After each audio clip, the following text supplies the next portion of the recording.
Hey everyone, hi, welcome or welcome back to my channel. Today I'm going to be talking about weird historical fiction that I love. It could also just double as like some of my favorite historical fiction books of all time, which is perhaps what I'll actually title the video. But I have a propensity, I have a bent towards odd historical fiction off the beaten path. And actually, we're going to get into the definition of of what I'm trying to describe, and all of the books, or a handful, really the creme de la creme, the cream of the crop, that fall into that category. So if you are new to my channel, then hi, welcome. My name is Shelly, and I absolutely love books and reading. If you are a historical fiction fan and you are picking up what I'm putting down in terms of odd or off the beaten path historical fiction, especially when I get into the definition and my examples, then can you please leave me some recommendations down below? I would love to dive more into this kind of reading because it is some of my absolute favorite. So if you like this video, I would encourage you to subscribe, stick around.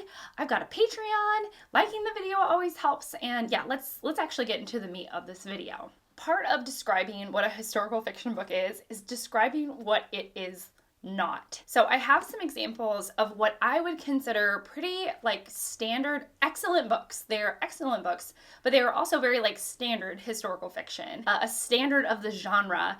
And then I'll get into what I mean by odd, weird historical fiction. Actually, the term weird historical fiction came about from Jennifer Brooks, who is a booktuber who recently passed away. And when she said the definition of like weird historical fiction, and that's the kind of historical fiction she likes, I was like, me too. I immediately understood. I was like, yes, that's what, and then she gave examples, and I was like, that is exactly what I mean by what I like. So this is not what I mean. These are good books, but not this. And I think it will help kind of get at what I mean by the actual definition of weird historical fiction. Y'all get it. Okay, the first one is Philippa Gregory's The Other Bolin Girl. This is a tutor, keeping up with the tutor kind of book.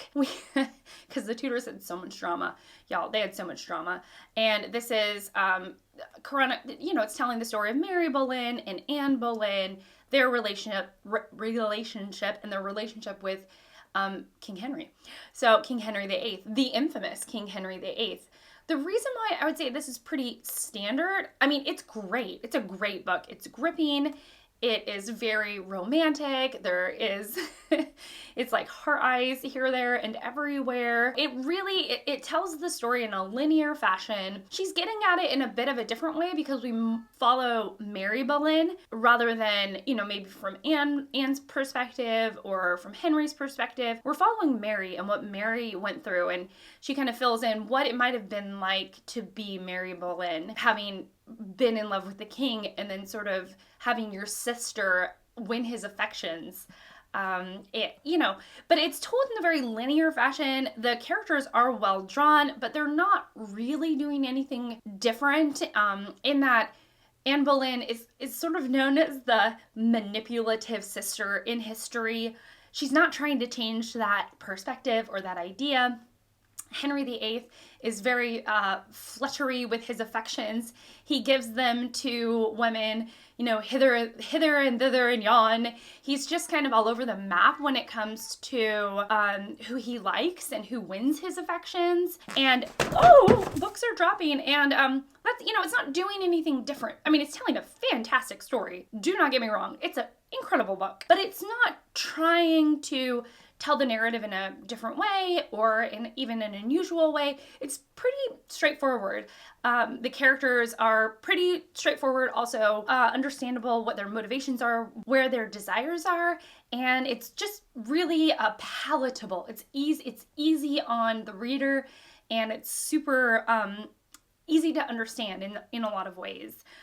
So that's kind of my first of what weird historical fiction is not. I gotta go check on my kid. Next up is another book that I would not classify as weird historical fiction.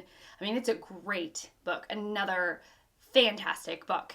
but also just in terms of storytelling, character drawing. I mean, it's fantastic at what it does, but it's straight down the middle in terms of like what it's trying to do. You have like a classic character with the, characters with a capital C. There is plot, like straight up, the rising action, falling action.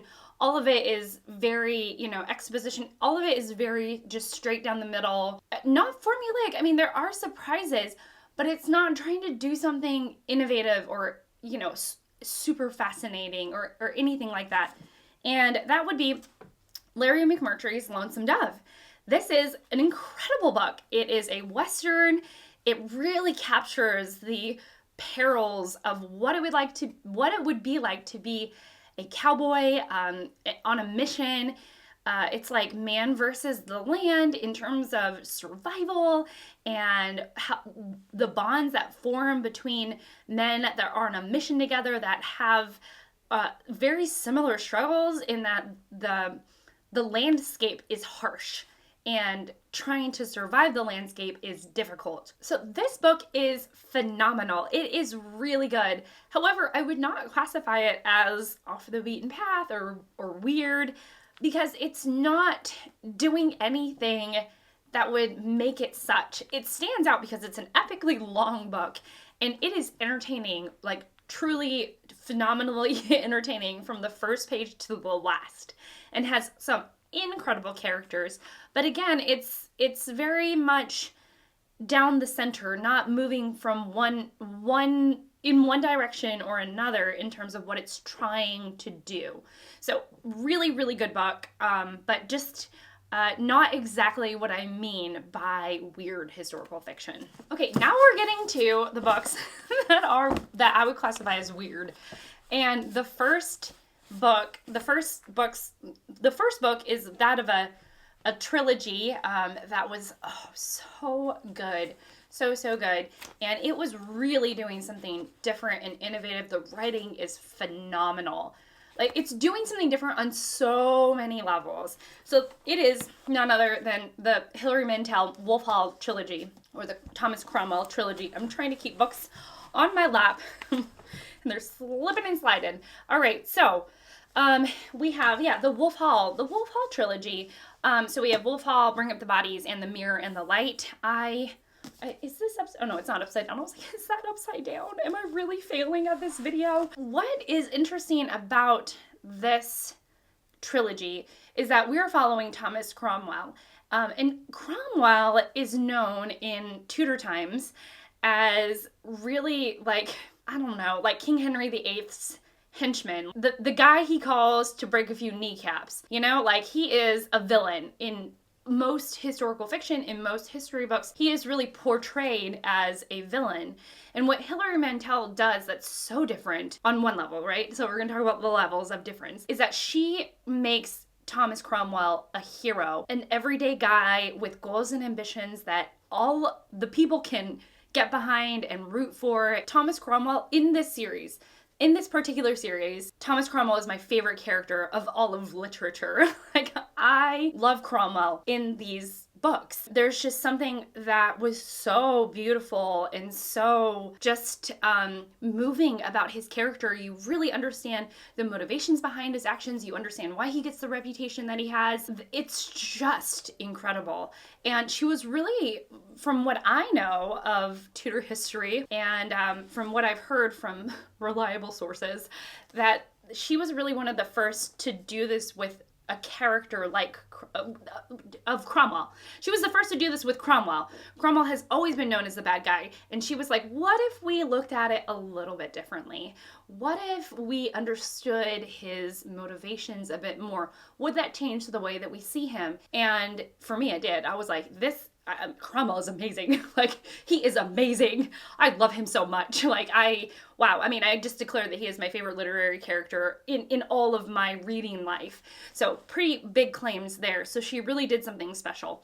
But also her writing is so mesmeric and poetic, and she has these beautiful sentences, and she really develops her paragraphs, and it's not the easiest to read. Sometimes I would be reading it and I'd be like, you have to read it 2, 3, 4 times to really kind of get in the rhythm of her writing. And so, so there's that element to it. And the final element is that you are following, as the reader, you are kind of like in like you're sitting in Thomas Cromwell's like mind a little bit. Like you're kind of sitting and you're taking in the world of the Tudors through Cromwell's perspective. She just has this way of writing that is totally unique, in my opinion, to her. And I would actually recommend to read these on the page versus in audiobook form, because there is this sort of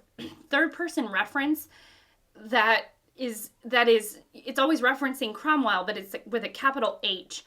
And so when it's saying that he has this thought or he has this motivation, it's with a capital H, and it means that it's sort of like Cromwell is thinking about himself almost. It's very strange. It's like, it takes a minute to get used to, but once you get into the rhythm of it, it works so well, and it really gives this effect that you are taking in the Tudor world, the landscape, the politics, while sort of sitting right on Cromwell's shoulder. Like you're like this teeny tiny little elf sitting on his ear, able to like absorb some of his thoughts and motivations, but while also like taking in the drama of what's going down during Tudor times. It's so good and it's so different. And really, this kicked off my love affair with like weird, just odd historical fiction, which I believe this is. Next up is a mystery book, but it's so not a mystery book. It really isn't.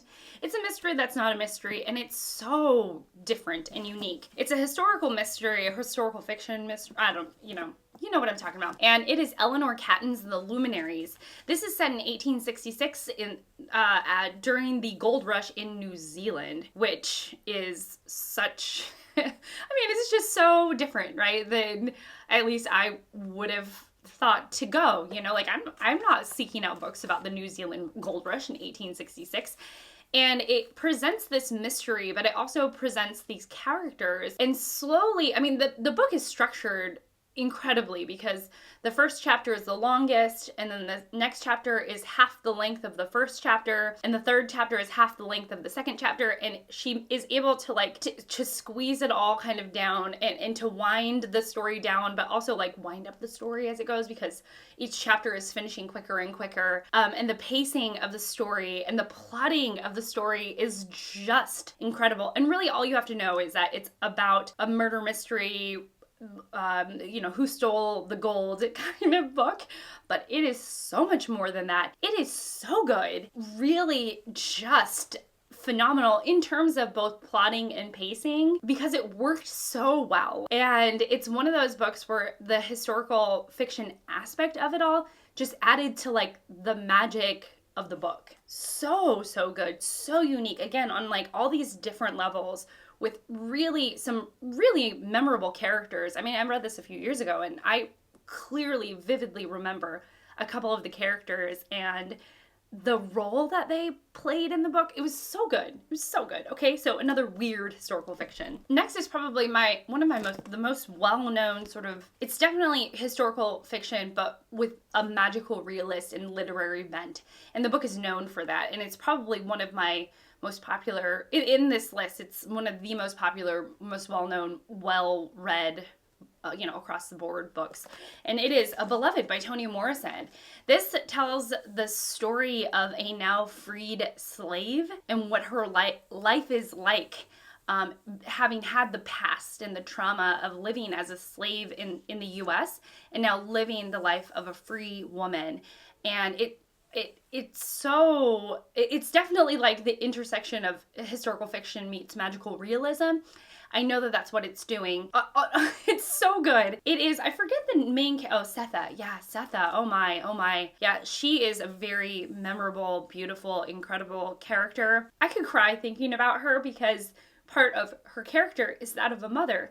And part of the weight that she carries is that of a mother really loving her children and driving the decisions that she made. And that really gets me. And in a lot of ways, it's about trying to find self-forgiveness or forgiveness of decisions that you made in the past, things that seem unforgivable. And all of that is sort of it's sort of the main thrust, the main storyline of the book. But it has this incredible, beautiful, poetic language. And then it has this layer of magical realism that adds for me, it added a way to think about the characters, a different way to absorb the story that wasn't just like straight down the middle, kind of like, doing it in this very like straightforward fashion. It was sort of like also adding this other element from from the side that I was able to like be with Setha in a different way and processing her story in a different way. And so it worked for me so well. Again, with those themes, with this character work, it was just so beautiful. And then Toni Morrison has this very like rhythmic beat to her writing that was so good. It was so good. Some scenes in this book stand out immensely for me, and really just a phenomenal read. Also kind of short compared to like the books that I've showed you before. I was like, I like weird historical fiction that's also more than 500 pages. So, thankfully this is a short one, and if you haven't read it, it's so worth your time. Really interesting, really good. The last book is a book I really don't talk about enough. I really need to like start I think that like BookTube, y'all need to read this book. No, you don't. I'm not telling you what to do, but it is so good. It's so good. It's my only translated, yes, it is my only translated novel from the Italian, and boy, is it good.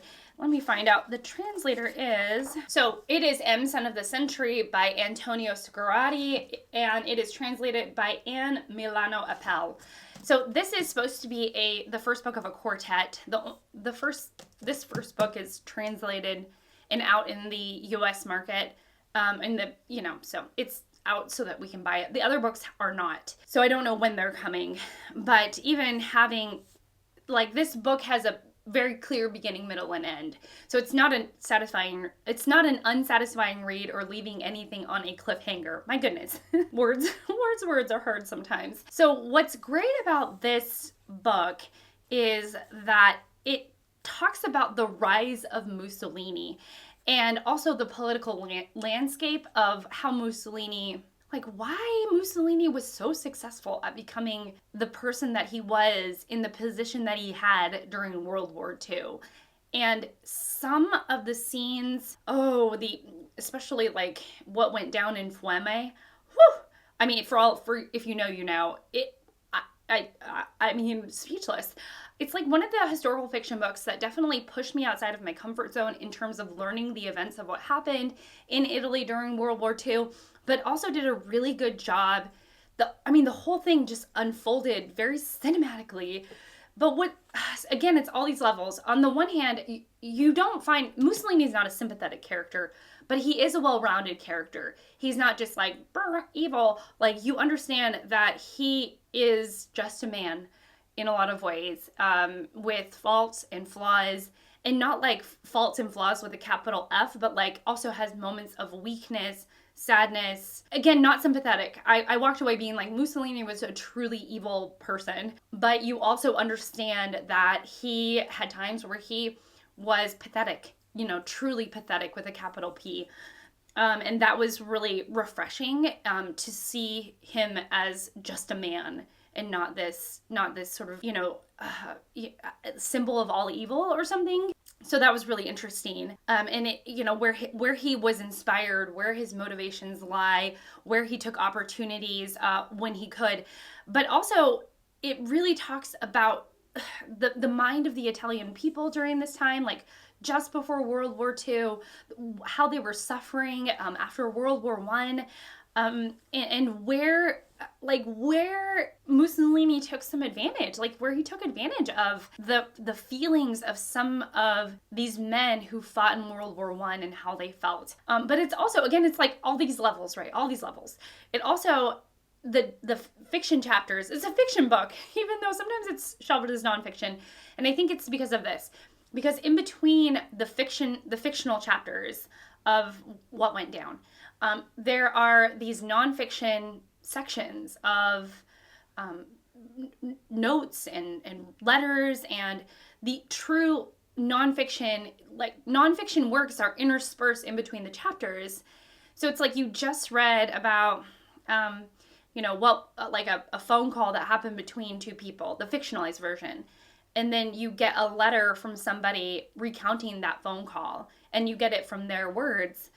And that added just a layer of just, for me, awe and amazement at the research that was done, but also a level of understanding that, like, he's not just making it up out of thin air.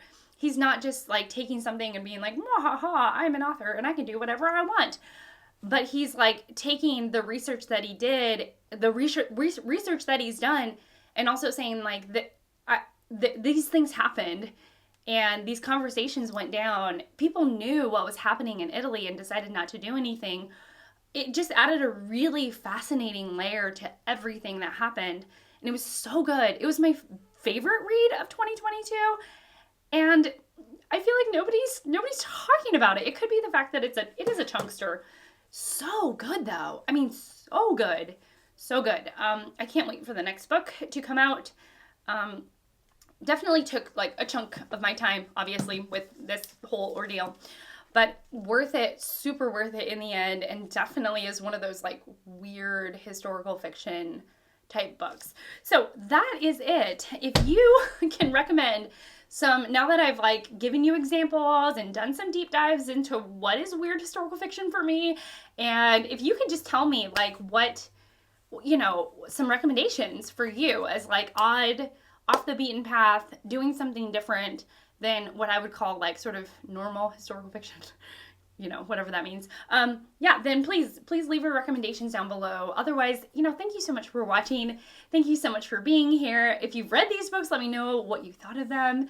That would be really great. And that's it for me. So again, thank you so much for spending this time with me, and I hope to see you all in the next one. Bye!